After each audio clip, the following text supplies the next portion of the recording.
everybody. Welcome to this Friday's webinar from Annika Digital. It's myself, Anne Stanley, and I'm very pleased to have Holly with us this morning. Morning, Holly. Good morning. I think most of you will recognise Holly. She's our head of paid. I think been with Annika now for 8 years. So part of the furniture, absolutely, and very experienced in presenting lots of talks on paid media, which is what the talk is for today. So just a little bit of housekeeping for the people that are not familiar. You can go and grab the handouts top right. If you're having any problem with your sound, you might need to click on the screen somewhere. There's usually a button that's hidden under our dark slides. We will be sending out the recording in a couple of hours. But first of all, we'll kick off with some polls, and then I'll disappear and help Holly with the chat. So I think that's everything I need to tell you. So let's start with the first poll. So the first poll is all about what paid media you might be using. So hopefully, can you see that on the screen, Holly? Does it appear? That's come up. Excellent. Okay, so are you using any of the following paid media channels? No, I'm just learning, or I'm trying to secure a budget. I or we are using Facebook, Instagram ads. I or we are using Google ads, which of course has been around forever. I or we are using other paid social channels like LinkedIn, Twitter. There's the YouTube. Those are the really popular ones. I or we are using paid social channels like Pinterest, Quora, Reddit. They're the more unusual ones that people don't tend to think about. I'm using affiliate marketing, which of course is paid on a percentage commission. I'm using marketplace ads like Amazon or eBay. I'm using broadcast channels like video, TV, radio, Spotify, podcasts, and then I'm using some other channels. So a big selection available for you to check on there. I don't think I've mentioned Bing, so if you want to include that within Google as well, that would be useful. So about 10% of the audience aren't using any paid ads at the moment, or they're trying to secure a budget. And then, as I suspected, we've got about a 30% use of Google ads and Facebook and Instagram. Facebook is one person more at the moment. And then about 20% are using LinkedIn or Twitter, which is the other more popular paid social. Then just a few using Pinterest, Quora, one using affiliate, which is interesting. I expected that to be higher. 6% using Amazon and eBay, and then one person's using another channel. So if you could write that in the chat what that is, everybody now wants to know what that extra channel is that you're using, because that's the way we roll here. So let's go back to the queue. So our second question is specific to this talk, which is, let's start. Do you run any tests or experiments in your paid media? Not applicable. So if you're some of the people that aren't running paid ads, we wouldn't expect this. And then just a simple yes, no answer. So hopefully, can you see it as it popped up, Holly? That one come up as well. Excellent. Okay, we're starting to get a few people answering. So it's 50-50 at the moment. But we haven't got very many answers. So you might have to close your other poll down so you can see the new one, just in case, because we don't usually do two polls. Oh, that's better. So at the moment, 45% aren't using any testing and 36% say yes. And of course, we've got the others are not applicable. So I think without any further ado, I'll pass over to you, just if there's anything in the chat. So I'll see you about 5-2. See you later. Well, thank you, Anne. So good morning, everybody. Today we're going to go through some kind of strategy behind campaign testing that really kind of tries to balance risk and reward. It's predominantly swayed towards paid media, but a lot of it can be applied outside of the realms of paid as well. So let's crack on. So a little introduction to myself. As Anne mentioned, I head up the paid team here at Annika. I've been with Annika around 8 years now, specialised predominantly in paid search, so all kind of the Google, the Bing side of things, but also a few years ago, actually probably about 4 years ago now, branched out into the paid social and really kind of expanded into paid media as a whole. Got some experience across affiliates and Amazon Marketplace ads as well. So broad spectrum, but my specialism and my love sits in paid search. A little bit about Annika. So we've got a team of 27 with us now. We established in 2007. So this year we are actually celebrating our 50th anniversary, and you'll notice that within our little logo at the bottom, we've had a little branding update to celebrate those 15 years. And we're all about supporting clients and also the wider digital community. And this is what the webinars that we run are all about, sharing our knowledge.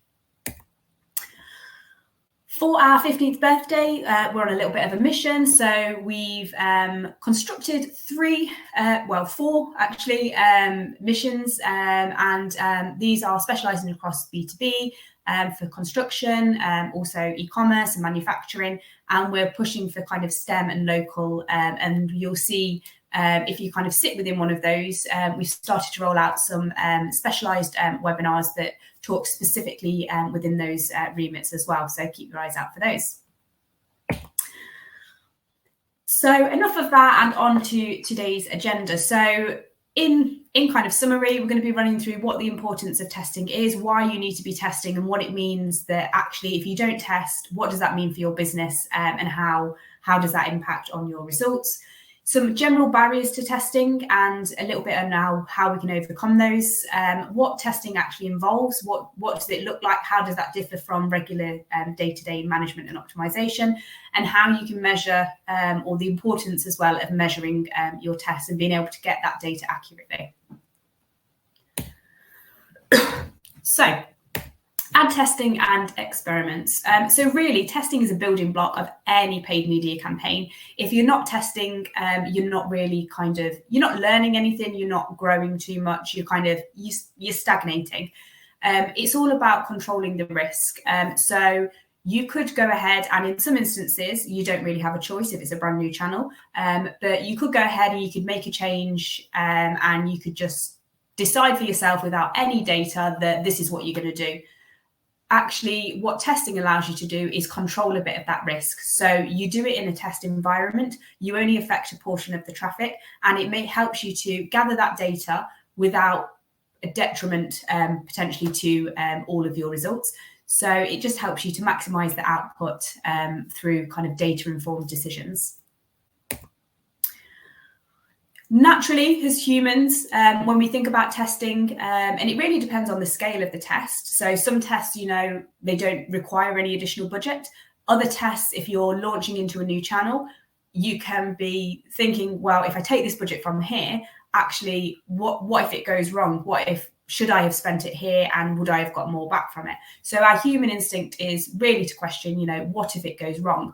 But really what we need to be thinking about is rewiring ourselves to ask ourselves, what if it goes right? Because if it does go right, then, you've got this huge new potential, and it's really, that is where kind of growth is going to spur from. So we need to be thinking, what if it goes right? And when we go through kind of the testing plan and kind of mapping out and thinking about what you need to do ahead of testing, then actually you can start to answer some of these questions, because you'll be able to get your hypotheses and you'll be able to understand actually, well, if it does go right, this is what this looks like, and this is what I could potentially gain from this. So we need to move away from thinking about, well, this is the way I've always done it, and actually the results are good. Well, it might be the way you've always done it and the results might be good, but actually without testing, how do we know if it can't be better? How do we know we can't grow even within the channels that we've got? How do we know that the ad we're using, well, it might have worked fine for the last month, it might have worked fine for the last 6 months. If you're really not doing any testing, it might have worked fine for the last 12 months or the last 2 years, and you might be running the same copy or the same creative, and it might work fine now, but at some point it will fatigue. Or actually, some things might have changed in the market. There might be new upcoming channels. There might be new competitors. There might be new offerings and deals that competitors have got out. And yes, results might be good, but actually, if we made a few tweaks, if we tested a few different approaches, then actually could things be a lot better? And that boils down to what the importance of testing is. So testing is all about striving for improvements and striving for growth within your campaigns and your marketing activity. So it really helps to deliver that kind of data insight. It helps you to expand into new channels. It helps you to expand into new networks. And it helps you to, bit by bit, incremental, make learnings about what's going on, what is your audience all about. So it helps you to research who your audience is. You might think you know who your audience is, but without testing, how do you really know what really resonates with that audience? So it helps you to understand, does this call to action, or does this piece of creative, or does this imagery, or does this messaging, which one of these sits best and which one of these works best? And bit by bit, you get building blocks, and it kind of piles on top of each other. So you learn one thing, that becomes your kind of base, that becomes your control. And then on top of that, you test again. How can you improve this? So it's a continuous learning and research phase to really understand that audience. And like anything, your audience evolves over time. So the platforms that they were in 5 years ago, they might not be in now. And we see new platforms emerge all the time. So, 5 years ago, what was TikTok? But now, actually, if you're in that kind of teen and actually pushing up to the 30 plus now, actually a huge portion of your audience actually sits in these new channels. So it's about understanding and evolving with your audience. And it's not to say, all of these new channels are going to work for you, but that is the nature of testing. It's about finding out, actually, is this a platform, or is this a technique? Is this a message that resonates and works for my audience? And finally, it just helps you to evaluate what's going on in your campaign activity. So an evaluation really helps you to make better informed decisions, and it helps you to test the viability of the new approaches and channels. So you wouldn't just push all of your marketing budget back into TikTok just because it's a new channel and it's where your audience is. You're going to test it, you're going to dip your toe in the water and gradually build on that, and essentially test the viability of it.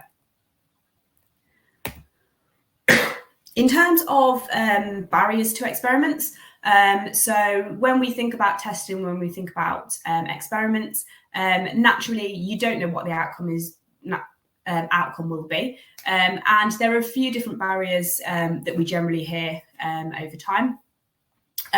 One of the biggest ones is struggling with what to test. So there are endless amounts of things that you could test. It comes from, even just within one key element. If you're looking at messaging, there's so many different variations of messaging that you could test. How do you narrow down and decide which one? You could test your landing pages, you could test channels, you could test your bids, your budgets, your audiences, and your targeting.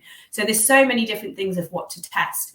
And what you essentially need to do is narrow down on what is the most meaningful test, and you need to create a plan. So it's important not to test everything at once, but essentially if you can map out all these different elements of what you could test, thinking about what is important to your audience, then that's going to help you to determine which of these tests are more meaningful and which are going to have the biggest impact if they do go right. So that's where you kind of start with determining what to test. Probably one of the biggest barriers is the impact on revenue if it doesn't work. So like I say, some of the tests, they don't require any additional budget, but they do require a diversion of budget. So for example, in Google Ads, if you were to set up an experiment, the budget that's allocated to the campaign at the time will remain as the budget. But what it means is 50% is going, or kind of the split that you define, but usually it's 50-50. 50% is going into the original control element of the campaign, so nothing's changed. So 50% of your budget still lies with the original settings, and then 50% is diverted into this new test environment. So there is a risk involved in that, but what the testing and the A/B test through these kind of experiments allows you to do is it allows you to mitigate the risk a little bit, because it splits that risk in two. But one of the biggest things is, what is the impact on the revenue if it doesn't work? But actually going back, it's about thinking, well, actually on the flip side of that, what is the impact on the revenue if it does work? And if you can map out what you're expecting to get and gain from this experiment and test, and it does work, then actually there's a lot more reward than there is risk at the end of it. Another one is the size of marketing budgets. So this is more so if you're looking to expand into new networks or new channels. So if you're currently running Google Ads and you're currently running Google Search, but you wanted to test a bit of YouTube, or you wanted to expand into paid social, so you wanted to test some Facebook or some Pinterest or some TikTok. Actually, these new channels really they do require an additional budget, because what you don't want to do is take budget from your existing campaigns where that activity is working. What you want is budget in addition to that. So we do see a lot that actually the size of the marketing budget does restrict that entry into testing and experiments, particularly when it comes to testing those kind of new channels. The other areas are things like the impact of algorithms and automation. And actually, this really shouldn't be a barrier. What testing and experimentation allows you to do is it allows you to essentially power these tools. So you can power the algorithms and power the automation, because the better your assets or your ads and your messaging performs, or your landing page performs, actually the better these algorithms and the better this automation is going to work. And it's your way of maintaining a little bit of control. We are seeing, more and more automation. So things like AI writing ad copy and Google automatically generating ads from your landing pages, or automatically creating ad extensions. So things like the site links and the call outs based on kind of what's on your website.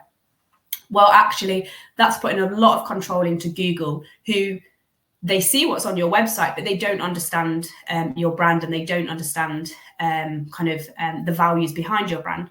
So it's important that you are able to maintain that bit of control to, really test what's working. So testing alongside these algorithms and alongside these automation, there's definitely a place for automation in paid media, but it's about how can you power it, and the testing is that. And then finally, people don't really understand how to draw useful conclusions. So you just need to essentially have the mechanisms in place, have the tracking in place, and have the reports in place to be able to determine, what was the outcome. And if you've got that hypotheses planned out from the beginning of the test, so you're understanding, this is the test, this is what I'm expecting to happen from the test, and then what you're looking for in your results, and you're able then to draw quicker conclusions. And we're going to go through the different types of tests that you can run, and some of them are easier to determine results from than others. In terms of the risks of not experimenting, so generally speaking, your competition is the biggest risk. So competitors, if you're not trying new channels, if you're not continually testing, if you're not continually trying to improve what you have there, then the competition has an opportunity to get ahead of you.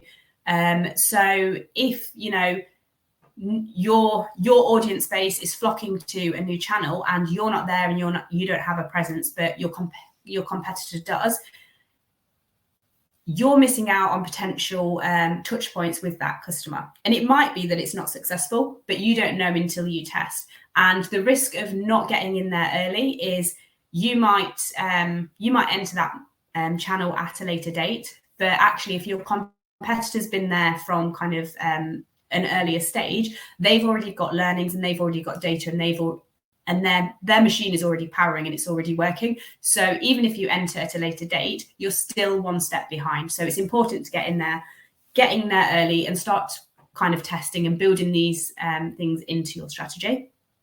And that ties into the next one of potentially missing customers.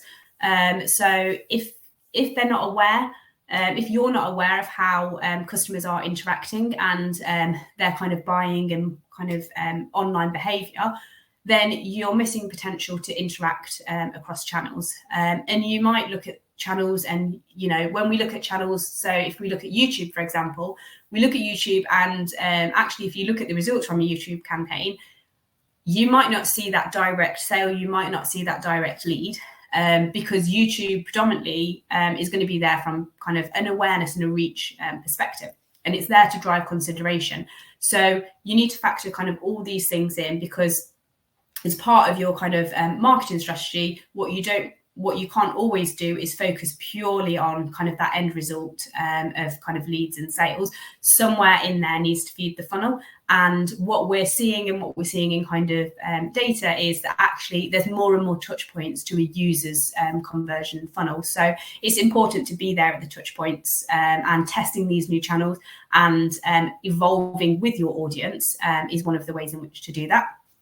And then finally, another risk is that you're going to start to stagnate and decline. So if you've just put your ads in there, you've put your creative in there, and you're kind of you've just left it, you're not testing, nothing's kind of happening with it, you're not able to grow your marketing efforts, and eventually you're going to start to stagnate because competitors are moving and emerging into new channels, or for example, creative becomes very fatigued. It can become fatigued quite quickly, depending on kind of the size of your audience. But if you're using the same ad for a 6-month period, then actually, if the same, particularly on kind of social channels, if the user is seeing the same ad over and over again, if they haven't taken action already, actually this ad isn't really working.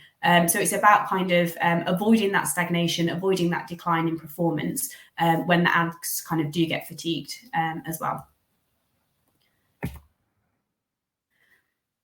So overall, in kind of managing campaigns, hopefully we would hope that there's at least, if there's not any testing, there is a level of optimization. And optimization is all about small incremental changes. And these aren't in a test environment. These are purely based on data. So, and you make these decisions live, and the outcome of that rolls out. So that is things like, blocking an ad appearing for a certain search, or if you've already got 2 ads running, pausing one out because one is performing better than the other.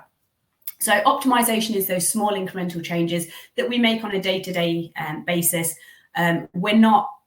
The outcome of that hopefully is improved performance, but we're not monitoring it as a test. It's just we're taking these actions based on the data that we already have.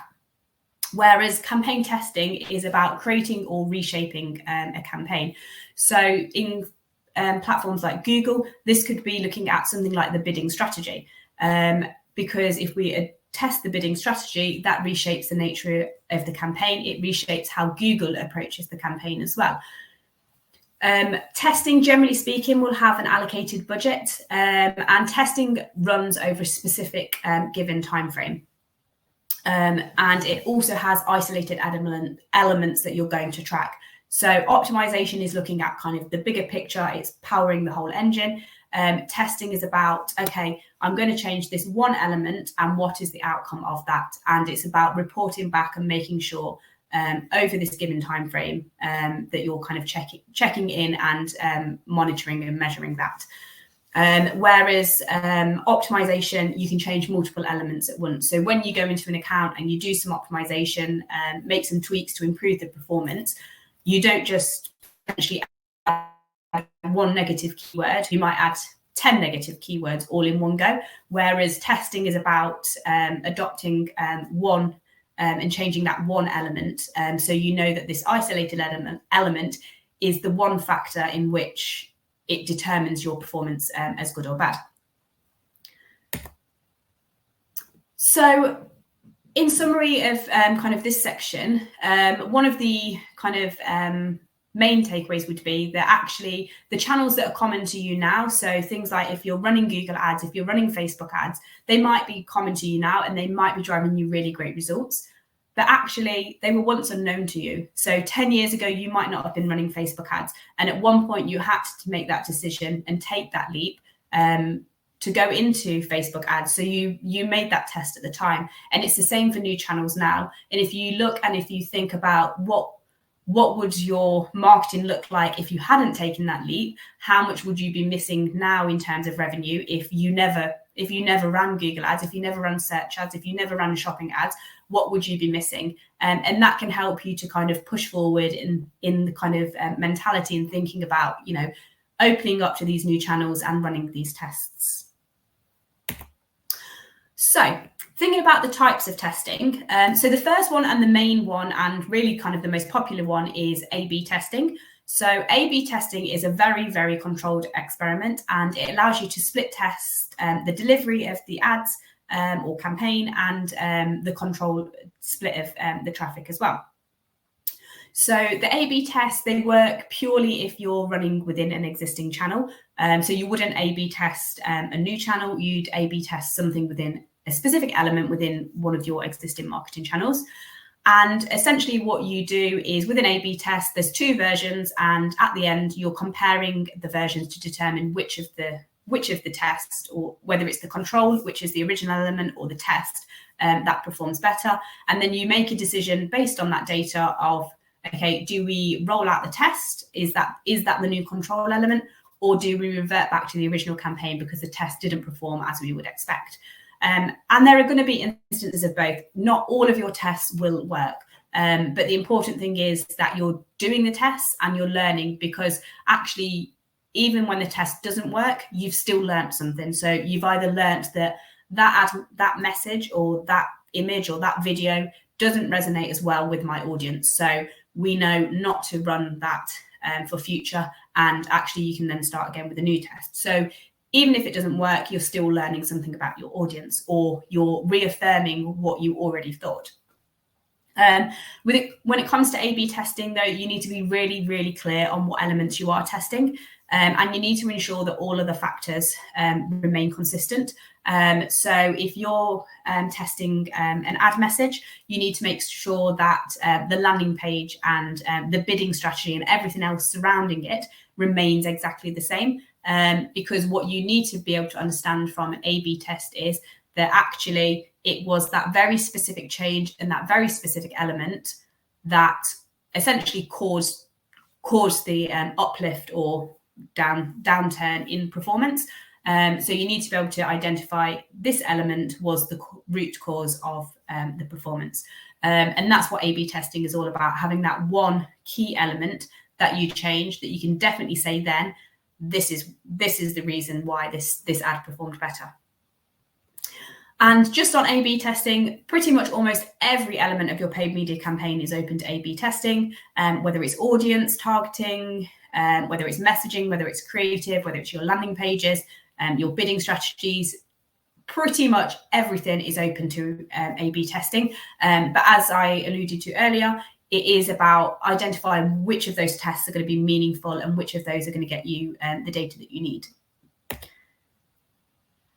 Outside of A/B testing, there is also multivariant testing. So as the name would suggest, it's about testing multiple variables at once. It's not as popular as A/B testing. And the reason being is you need a lot more data to be able to determine results, because essentially what you're doing is you're spreading the data and your analysis across multiple elements all at once. So rather than testing two messaging against each other, it might be that you test 3 or 4. So it just means you need 3 times the amount of data or 4 times the amount of data to be able to come to the same conclusion. It also means through multiple variant testing that it can span multiple factors. So it might be that you're testing an ad and a landing page, ad message and a landing page all in one go. The nature of this just means that unless you're really, really sure what you're looking for and you're really clear on what kind of the factors are, actually it's a lot harder to determine what the outcome is and how to proceed from there and analyze the data, because you can't be 100% sure that it was this message and this landing page that cause kind of the uplift. So there's a constant need to continue testing when you're using kind of multivariants, and you need kind of, I suppose, all the different factors and all the different elements worked in different ways to be able to make that work. And then finally, there is an element of testing when it comes to new approaches. So this isn't a traditional kind of side-by-side, this works versus this doesn't work. This is all about testing new channels. And these experiments, as opposed to kind of the A/B test, these are running full and these require additional budget. But there are approaches that you can apply that will kind of limit the risk of these. When it comes to these, it could be, like I say, a new channel, but it could also be a new campaign type. So if in, like I say, in Google, you've been running search ads, it might be that you want to launch display, or you might want to launch video. So there's different kind of elements, whether it's channel, whether it's a network or campaign type. You also need to understand why it is that you're testing these. So if you're deciding to test a new channel, why actually are you testing it, and how does that connect to your audience? So for example, just because TikTok's a new channel, it doesn't mean that every business has a need to be there. You need to understand why you would want to test it and why it would benefit your business. And a lot of the time that's going to come down to the audience and where your audience is online. So it's about understanding that. And for new approaches, there's no real baseline for the results, but you need to determine what success looks like for these new channels. It's important to consider that just because you're getting one result in one social channel, that's not necessarily going to replicate into another. So you need to be kind of understanding of the differences in the channels, and also what you expect to get out of those. So that's kind of the baseline of testing. Now we're going to look at how we can mitigate the testing risk. So overall, experiments, they shouldn't just be a shot in the dark. So it's not going to be, I'm just going to test this and I'm just going to test that just because. They should be informed by data. So if you're looking, whether that be kind of audience data, whether that be data from your account, that actually your landing page, probably you don't feel like your landing page conversion rate is quite there. It's various different factors, but it should always be informed by data. You shouldn't just be putting your finger in the air and seeing what sticks. So getting started with it. So the first thing that you need to determine is what elements are you going to test. So define what your variables are going to be. And I've got some examples and kind of mentioned some as we've been along. But things like, is it going to be, are you testing a call to action? Are you testing a form on your landing page? What is the element that you're going to test? And also, why are you going to test it? So thinking about that element and how does it tie into your business objectives? So if your overall business objective is to raise brand awareness, then testing a channel like YouTube is going to be beneficial because it's going to raise that profile and raise that awareness. But if your primary objective right now is to drive sales, then actually, how does that align and how does that fit within your business objectives? So it's about understanding the element that you're going to test. And from that, it's about understanding what the goal is. So what is the outcome that you're looking to achieve? What does success look like if this test runs? Or what does failure look like? So understanding what the goal of the test is as well. You absolutely need to understand how you're going to measure and track the test. How will you determine what the outcome is? How will you analyze the results? So is that going to be in the platform? Is that going to be, are you going to export into, have you got a structure within Excel or Google Sheets? Are you going to use something, a reporting tool like Data Studio? So there's loads of different factors. And and areas in which you can measure, but you just need to understand and make sure that you have the capability to measure this. For example, if you're testing adding a phone number into your ad as a call extension, do you have the means in which to track that? Do you have call tracking software, or are you just going to push a bunch of calls that you're not really going to be able to track what the outcome of those calls were, and determine, were they quality calls that you received? So making sure not only that you have kind of the reports in place, but you also have the tracking and the means in which to measure the success. You need to consider the timings. So you need to determine, when will you run the test? And this can make a big difference. So most businesses are susceptible to kind of some sort of seasonality, whether it's in kind of the traditional sense of kind of the holidays and peaking at like Black Friday and Christmas, or whether it's your own kind of seasonality where it shifts for things like the school holidays or the new financial year. So majority of businesses are going to be impacted by some level of seasonality, and it's important to consider, if you're running a test, are you running it in kind of peak season? Are you running it in off season? And how is that going to affect the results? And then also, how long will you run the test for? So in order to determine success of a test, you need a certain level of data. So the length in which you're going to need to run it for is going to differ depending on the size of your account, and also the amount of budget that you're able to put behind it. So in theory, you need at least 1,000 impressions to make any kind of decision. Below 1,000, it's not really substantial data, and even 1,000 impressions is relatively small. But you need at least that, and you need to determine, okay, based on your goals, if you have a CPA target, how much budget do you need to put in, and how long is it going to take you to achieve, a certain level of conversions, so you can determine that, okay, this version of the landing page is performing better, for example. So you need to make those determinations. And then finally, looking at, budget, how much budget will you allocate to the test? So like I say, some experiments and some tests, they don't need additional budget. But if they do, how much can you afford to maneuver into the test? When it comes to building your testing hypotheses, you want to prioritize the test based on the likely impact of the results. So there's going to be things like, there's tiny little things that you can test, like the colors of buttons on landing pages. They're not always going to have meaningful and decisive and quick outcomes. Occasionally they do, if it was really, really bad to start with. But there's things that are going to have more impactful and meaningful impacts on your data and on your results. So things like testing a new channel, that could be massive, and that could have a really big impact if it was successful.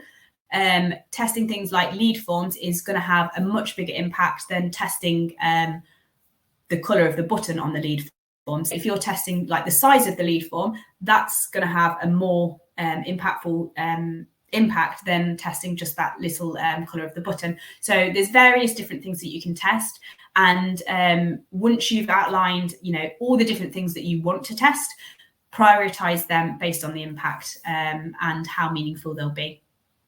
So examples of things that you can test, I think I've mentioned pretty much most of these already, but your channels, your bids, lead forms, the funnel stage. So like I say, whether they are in awareness, whether they're new customers versus returning customers, how does that differ?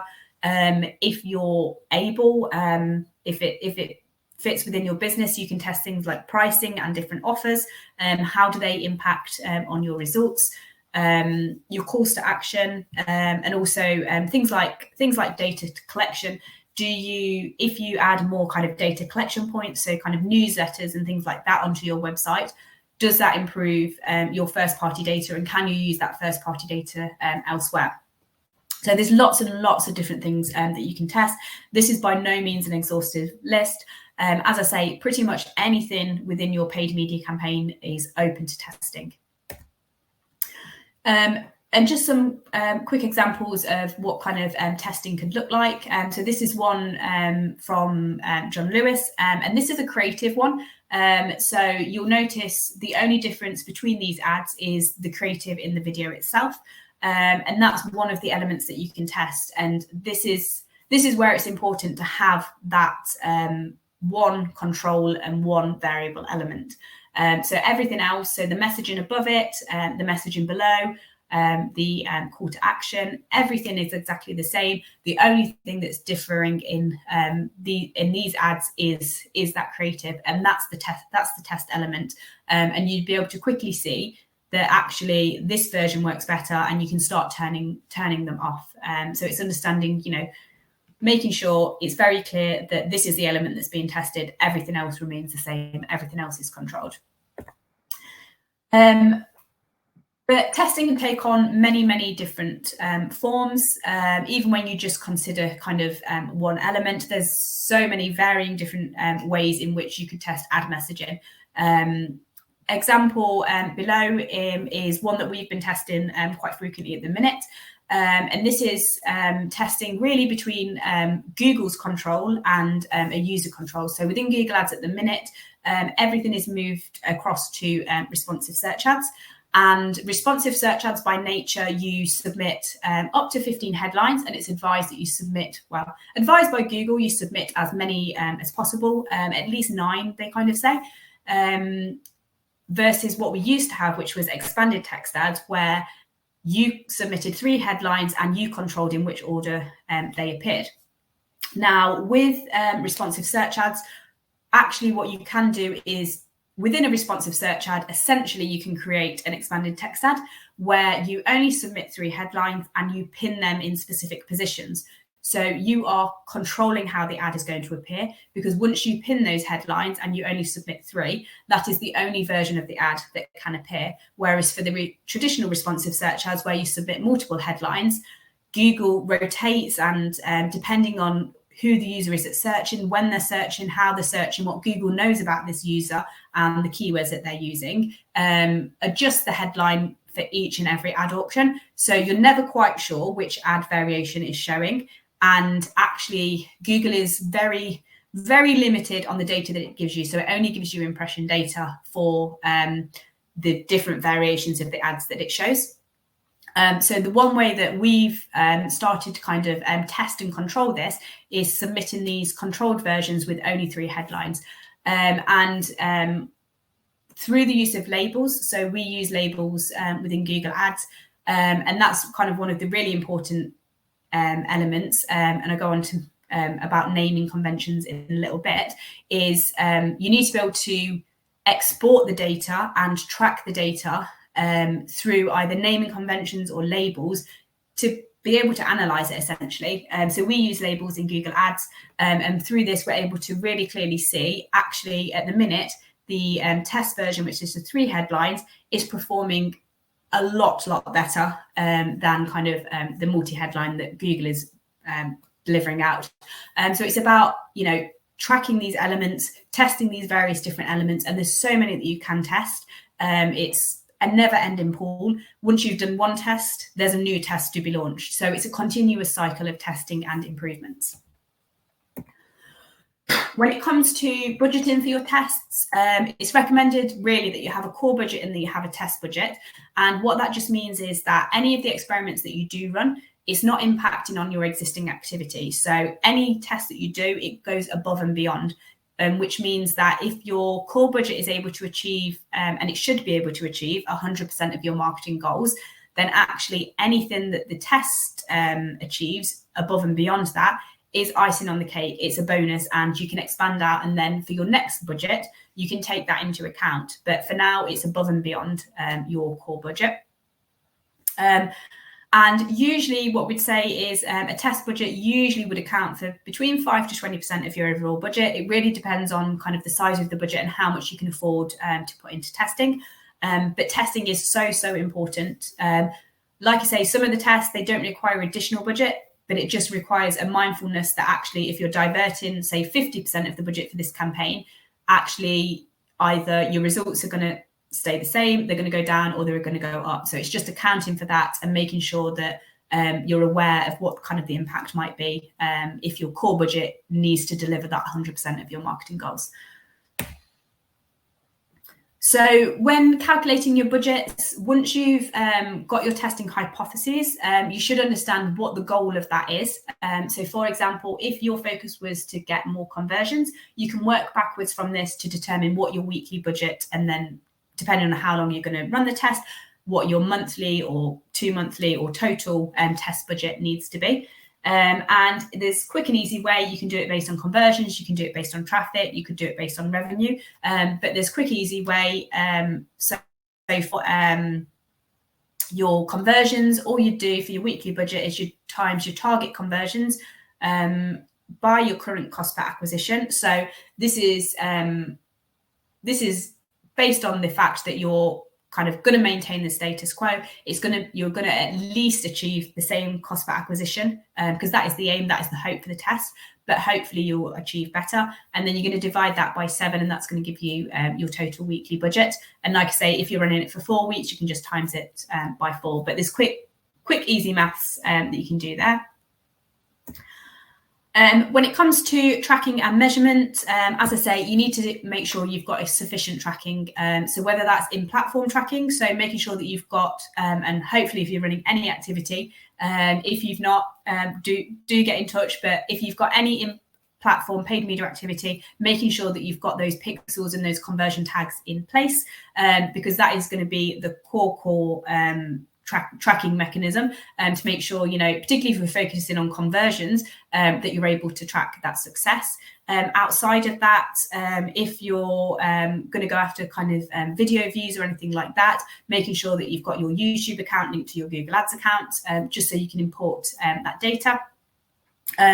Making sure you've got Google Analytics set up. Obviously, at the moment, a lot of this is through Universal Analytics, but it's becoming even more and more as each month goes on, that you've got GA4 or Google Analytics 4 set up and in place, because actually come next July time, you're not going to be able to collect any more data through Universal Analytics. So the earlier you get GA4 set up, the more data that you have moving forward. So ideally, you'd want that full kind of year's data so you can start to compare year on year. So the quicker that you get GA4 implemented, the better. Call tracking. So like I mentioned, if you're going to be pushing to get more calls, making sure that you've got call tracking in place to be able to kind of determine not only how many calls you're receiving, but also, what is the quality of those calls? Because it's all well and good receiving more calls, but if they're not of high quality, actually, does that affect the outcome of the test? Having your CRM database, your offline versus online data. So particularly if again, for kind of leads and looking at kind of lead quality, that's not always reported back into the platform. So being able to kind of merge that offline and online data together, and then also reporting dashboards. So things like, so we used Google Data Studio, but whatever reporting platform that you do use. There is a lot of importance in terms of the structure and the scale of the testing, because when you analyse your data, you need to be able to give it context and what this means at both, a micro and a macro level. So, for example, if you look at, so a pure A/B test, like I say, is one element versus one element. So you're only changing one element, and there's only 2 versions typically. But for example, if you're looking at 3 different ads within one ad group, that is not really set up as a test, it's just kind of in there. There'll be multiple different components and variables. You're only looking at the ad in this one scenario. So if you're in one ad group, you're looking at it in a very, very small and narrow scenario. Whereas if you look at that ad across the whole account, you're going to see a very different set of data. And it might be that at that one little niche scenario that it works really well, but when you roll it out across the whole account, actually it doesn't look so good. So having data at different levels, so that micro level at the ad group level, but also that macro level at the account or campaign level, can tell you very different scenarios.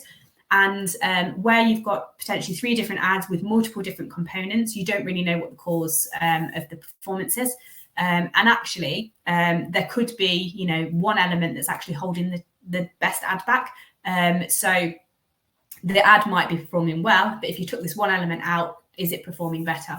And you need to make sure you've got enough data to draw conclusions from. And this is just an example of kind of that in action. So this is looking at 3 different ads, all within the same ad group. We've got 3 very different click-through rates. So for an ad, really click-through rate is kind of a core component of kind of ad results. Secondary to that is obviously the conversions and the data beyond that once they get to the website. But if we looked at this data here and now, this isn't running as a test. This is just running within an ad group with 3 different ads. I wouldn't call this necessarily a definitive test, because if we look at this, particularly now that we've got responsive search ads, you can see that this ad at the top has got 10 more different headline assets, and this one at the bottom also 10 more different headline assets. So even though this ad at the bottom is performing best, it's got a 3.2% click-through rate versus 2.96% at the top, actually we have no idea, because of all these different elements, what part of that ad is performing the best. What is it about that ad that makes it perform best? So that's why testing in a controlled and defined environment with a specific hypothesis is important, because we can pause this one at the top, but we're still none the wiser as to why this one at the bottom is performing best. So that's why the structure and the scale of the testing is important. You can also use channels and tools to understand kind of where the potential is, where the growth is, where new channels are emerging, and also to understand, where are your competitors reaching your audience as well. So we use a tool called SimilarWeb. So you can understand, where businesses similar to yours are already finding opportunity. So this is a bit lower risk. So if you already know that your competitors are in another channel that you're not in, it's reason to believe that they're in that channel for a reason. It must in some way, shape or form be working for them. So it's a lot lower risk kind of entering that channel. But then you can also use tools like this to identify where there's emerging channels.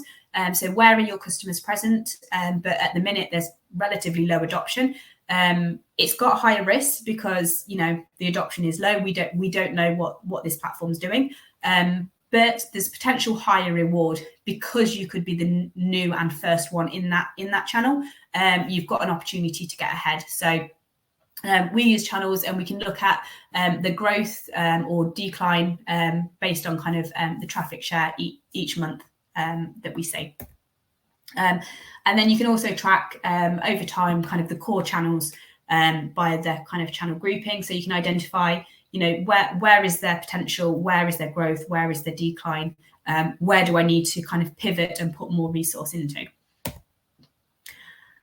And just to draw back on that, naming conventions really do matter. So when you're naming your ads, naming your campaigns, your labels, the reason behind this is they really help you to essentially report on your data and analyze your data. If you set up a test and you give it a name that's not descriptive, it's not logical, it doesn't tell you what it's doing, then it's not easily searchable.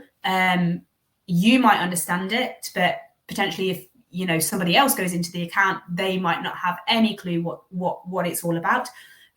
So it just helps with your kind of reporting and your analysis, particularly if you're exporting into Excel or Google Sheets or something similar like that as well.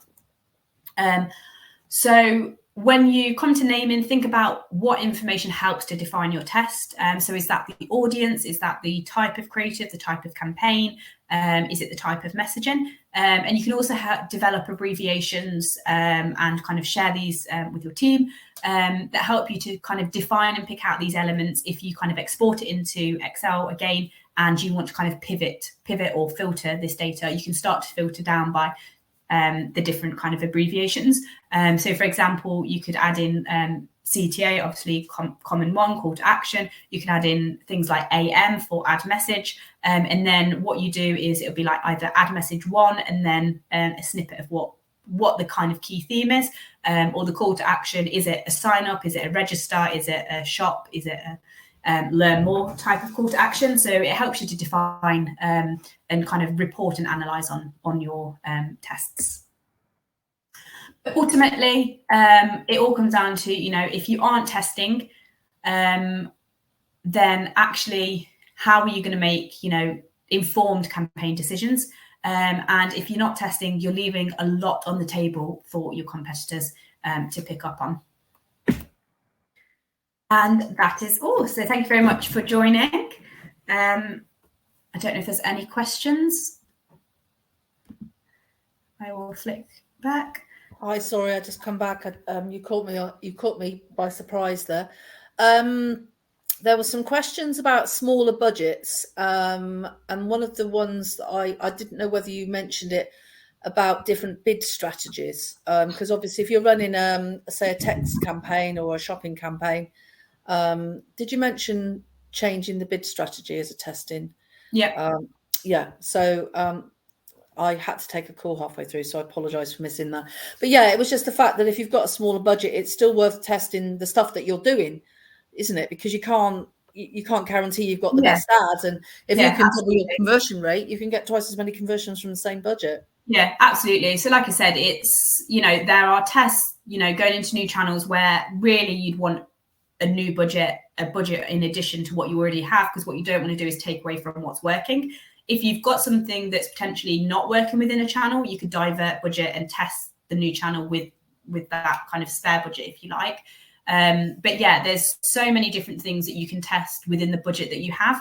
It's just about, obviously, like I say, if you're going to run it as a test, understanding that there's great potential, because the reason for the test is that you think it's going to do better.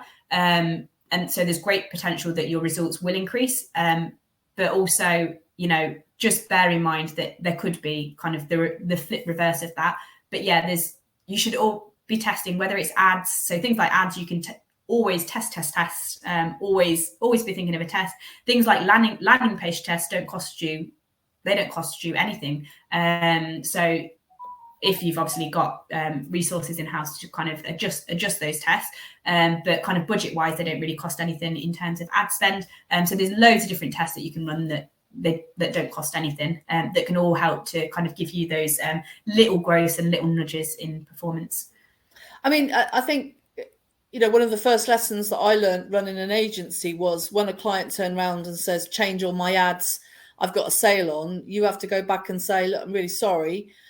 We want to add the ad, but we're going to keep the existing one on just in case, because often the new ad would tank, and all that experience that you'd got and the quality score gains that you'd got after months of playing around with that ad, if you just randomly change something because somebody thought it was better, it normally did exactly the opposite of what they wanted. So we've always had to stick by our guns and say, yeah, we'll test it or we'll add it in, but we won't lose our. And it was sort of the challenger champion approach, wasn't it? You always kept the best ad. I think the other important thing is, of course, Google doesn't want you to test at all. They want to do it all. And our problem with that is that if everybody's just using Google to do everything and you've got no control, you're not providing any data, you're not playing around with testing, you're not playing around with some of the other things that you can do, like audiences or bringing in your data from, maybe your CRM system. There's a level playing field, and actually if you want to do better than your competitors, you've got to do something different. So okay, well look, thank you, Holly. I didn't hear quite as much as I'd hoped of that, because I was having to answer about a million questions. But if you found that useful, if you could possibly give Holly a nice review. This is slightly, we are actually over 250 reviews now. I do need to get a new graphic. So if you could click here and give Holly a review, that would be brilliant.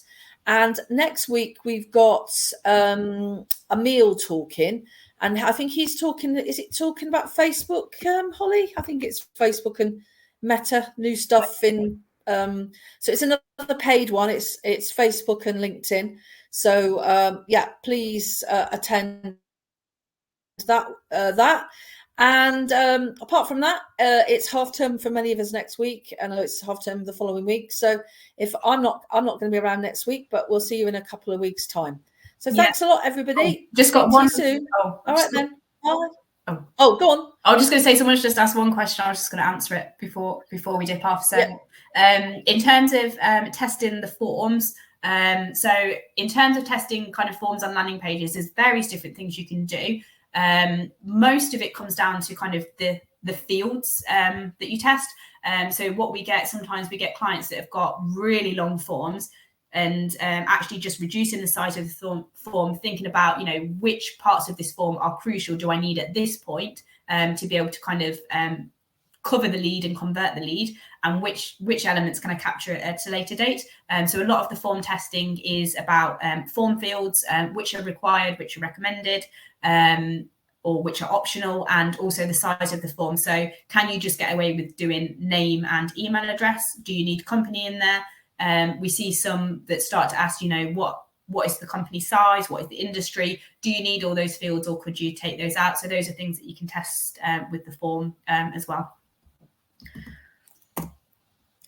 Excellent. Well, thanks very much, everybody. Have a great weekend. And the recording, you should get the recording in about 2 hours. Thanks, Holly. Thank you all. Bye. Bye.